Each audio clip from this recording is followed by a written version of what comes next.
Colony లేవలేడు sir. అంటేండో ఒకటో బయట నువ్వా వెంకీ? ఏంటి వెంకీ ఈ టైంలో వచ్చా? నీతో మాడే పని ఉంది, దా చెప్తా. ఏ బాగా నిద్రొస్తుందా? సరిగానే రే, నువ్వు మమ్మల్ని చూసే తలిపేసావా? మామూలుగానే వేసాను. మామూలుగా వేసేవాడివి, మేము రావడానికి ఒక నిమిషం ముందో మేము వెళ్ళాక ఒక నిమిషం తర్వాత వేయాలి కానీ బిలాల్ రాజా, నాకు నిద్ర వచ్చి పడుకుందామని తలుపేసుకున్నాను. అయినా నా ఇంటి తలుపులు నేను అడిగేసుకోవాలంటే తప్పు చేసిన కాక ఇంకా గేర్ సమాధానం చెప్తావా? మీ ఇంట్లో పెళ్లిడికి వచ్చిన ఆడపిల్లలు ఎదురున్నారు. ఇదిగో అమ్మాయిలు, మీతో ఎప్పుడైనా యథాశాలు వేసానా? విన్నారా? అడుగు తలుపులు వేసావు. అనవసరంగా గొడవ ఎందుకు ఇక్కడి నుంచి వెళ్ళండి. గొడవ? మీ ఇంటి మీద పడి ఎప్పుడైనా గొడవ చేశానా బిని గారు? లేదు బాబు. విన్నారా? చెప్పు, మమ్మల్ని చూసి తలుపులు ఎందుకు వేసుకున్నావు? అరే మాకు అప్పించిన వాళ్ళు కూడా మమ్మల్ని చూసి ఎప్పుడు తలుపులు వేసుకోలేదు. ఏం చేయాలి? మరి నువ్వు ఎందుకు వేసుకున్నావు? బాబు తప్పు అయిపోయింది, బుద్ధి తక్కువ వేసాను చాలా. అంటే మా మోకాల మీద తలుపులు వేసామని ఒప్పేసుకుంటున్నావు? ఒప్పుకుంటున్నాను. సరే ఇప్పుడు చెప్పు, మా మొఖాల మీద తలుపులు వేసేంత తప్పు మేము ఏం చేసామరా? అయ్యో బాబు, తప్పైపోయిందని అంటున్నారు కదా, వదిలేయండి బాబు. అదే తప్పు మేము చేసి మమ్మల్ని వదిలేయమంటే మీరు వదిలేస్తారా బిని గారు? తప్పని అంటున్నారు కదా. తప్పని ఒప్పుకుంటున్నాడు కదా అయ్యా. ఇప్పుడు టైం 11 అయింది, వెళ్ళి పడుకోండి. 11 అయిందా? కొమ్ము ఉంచాడు కదా. నాకు సంబంధం ఏంటి? ఉంది, సంబంధం ఉంది. 11 గంటలకి నా క్లోజ్ ఫ్రెండ్ ఢిల్లీ వెళ్తున్నాడు. 5,000 అప్పిస్తానని ఎయిర్పోర్ట్ రమ్మని చెప్పాడు. నీ గొడవలో పడి ఆ సంగతే మర్చిపోయాను. ఇప్పుడు నాకు జరిగిన నష్టానికి భర్తీ ఎవరు చేస్తారు? మీరా మీరా మీరా? ఎవడు పడితే ఎందుకు చేస్తాడా భర్తీ? మళ్ళీ వాడి నువ్వు తప్పు ఎవడు చేసా వాడే చేస్తా. దానికి కారణం ఈ 10 మనిషే కదా. వాడే చేస్తా.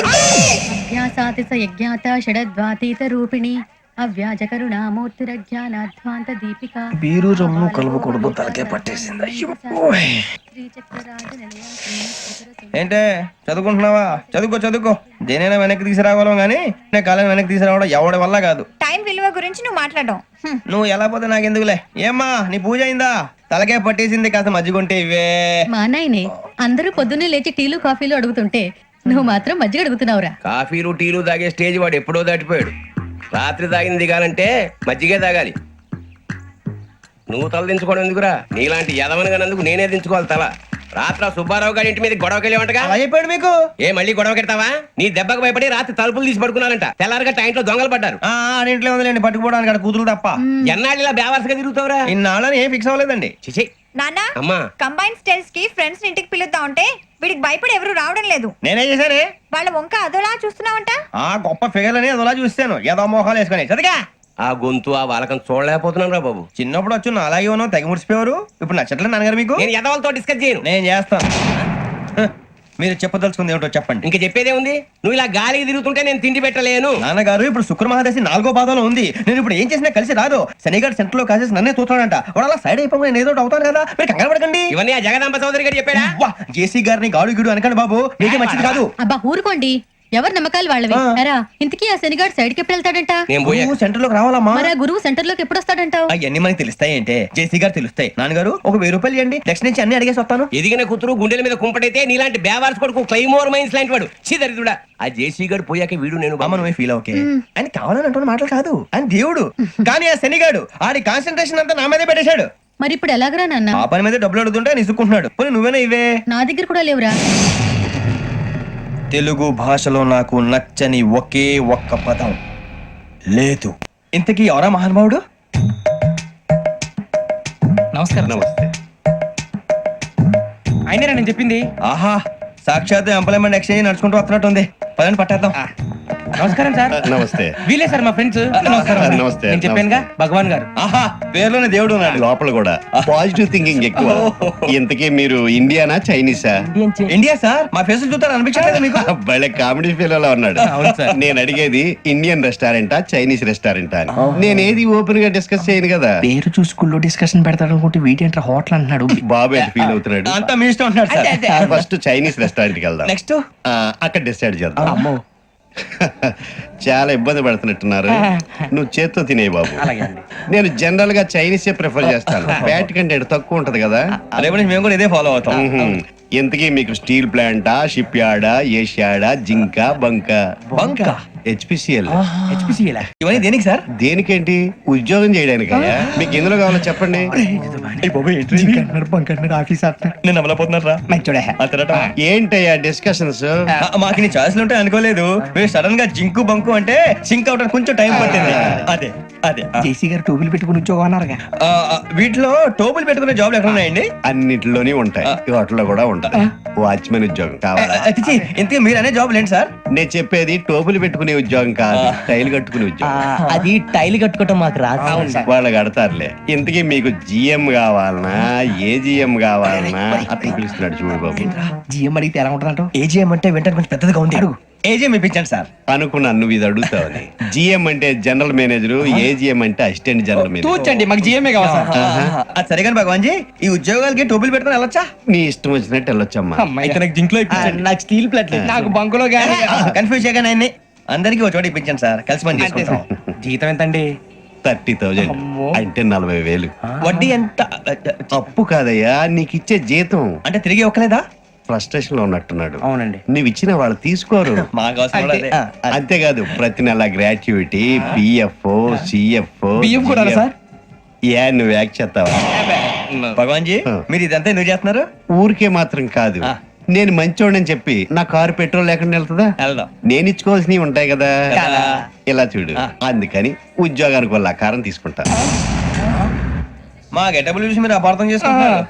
మాకంత పొజిషన్ లేదండి బాబు. పోనీ నలుగురు కలిసి ఉద్యోగం చేసుకోవచ్చా? మీ దరిద్రం నాకు అర్థమైంది. థ్యాంక్స్. మీ నలుగురు కలిసి ఓ ₹1,00,000 ఇవ్వండి చాలు. నేను నమ్మనరా, డబ్బుల విషయంలో అసలు నమ్మను. నాన్నగారు మీరు అలా అంటాం భావ్యం కాదు. ఏదో జేసీ గారి సిఫార్సు వల్ల శని గారు సైడ్ అయ్యి శుక్రవారం దేశం మొదలైంది. ఉద్యోగం దానంతటి అదే వెతుకుంటూ వచ్చింది. అందుకని ఇంకేం కావాలో చెప్పండి. స్టీల్ ప్లాంట్ లో జీఎం అని పెద్ద పోస్ట్ అమ్మా.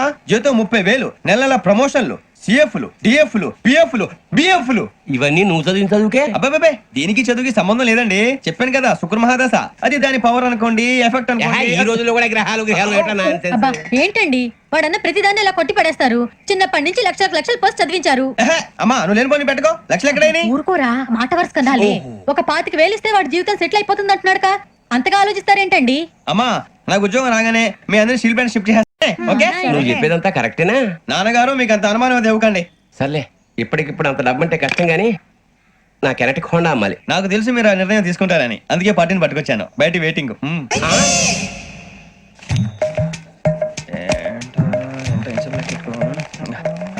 ఇవ్వండి. భగవాన్ జీ, మీతో నాకు కుదరదండి, మీరు తేడా మనుషులా ఉన్నారు. చూడటానికి అలా కనపడతాం కానీ తేడా మనుషులు కాదండి. ఇది ఎంతో లెక్క పెట్టండి. 5,000 తగ్గిందండి. ఆ విషయం నాకు ముందు చెప్పాలి కదా, ఇది తేడాతనం కదా. సర్దుబాటు కాక జరిగిన పొరపాటు. మా దరిద్రం మీకు తెలియదు కాదు. మీ ప్రాబ్లమ్స్ నాకు అనవసరం అండి. ఇప్పటికే మీ మూలంగా 3 లక్షల బొక్క తెలుసా. మీరు ఫేస్ అంత చిరాగ్గా పెట్టకండి. రే ఆ గొలుసేవరా, తొందరగా ఎవరా, ఆయన కోపం వస్తుంది. ఇదిగో తీసుకోండి, తీసుకోండి, తీసుకోండి, please. భగవాన్ గారు తీసుకోండి సార్, ప్లీజ్. భగవాన్ గారు మీ కోపం తగ్గిందా? కోపం కాదు వెంకటేశ్వర గారు, ఎందుకో భరించలేను, అది నా బలహీనత. ఇవన్నీ వదిలేయండి, ఇంకోసారి పొరపాటు జరగదు. మేము ఎప్పుడు జాయిన్ అవ్వాలో చెప్పండి, కొత్త బట్టలు కొనుక్కోవాలి. మీరు ఆ పనిలో ఉండండి. పొద్దున్నే గుడికి వెళ్ళి 9:30 కల్లా, మొన్న వచ్చారే ఆ ఆఫీస్కి వచ్చేయండి. మీ అపాయింట్మెంట్ ఆర్డర్స్ రెడీగా ఉంటాయి. 8:30కి వచ్చేస్తాం. మీరు వచ్చిన వాళ్ళ తలుపులు తీరు. మీ కంగారు నేను అర్థం చేసుకోగలను. ఇంతకాలం పని లేక స్తంభించిపోయిన మీ జీవితాలు ఇక నుంచి వేగం పుంజుకుంటాయి. ఆయన ఉన్నారా? ఎవరు?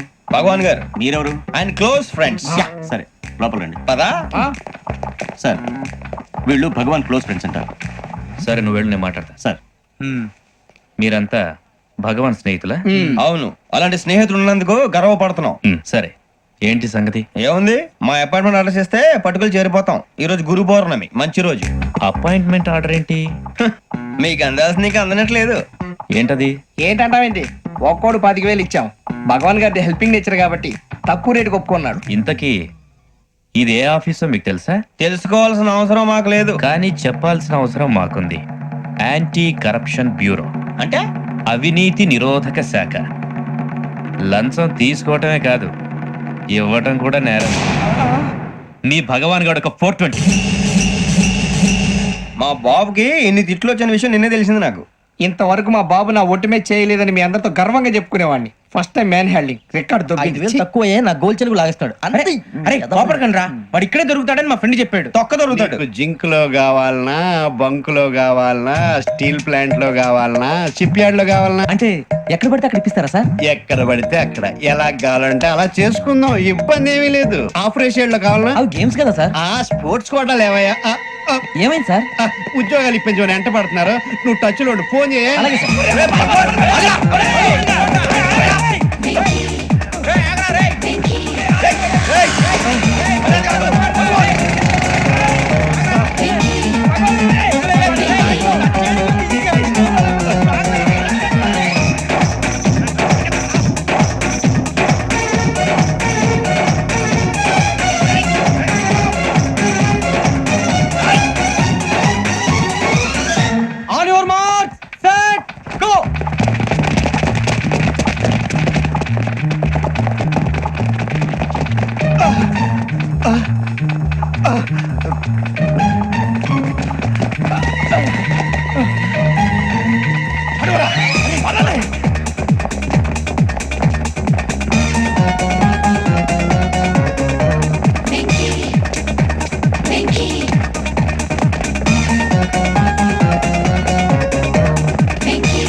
అవును సార్.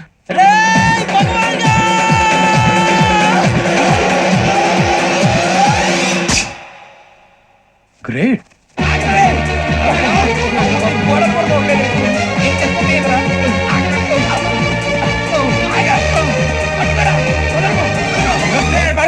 మీ నలుగురు సెలెక్ట్ అయ్యారు. దేనికి? ఎస్ఐ సెలక్షన్స్ లో మీరు ఫిజికల్ టెస్ట్ అన్ని పాస్ అయ్యారు.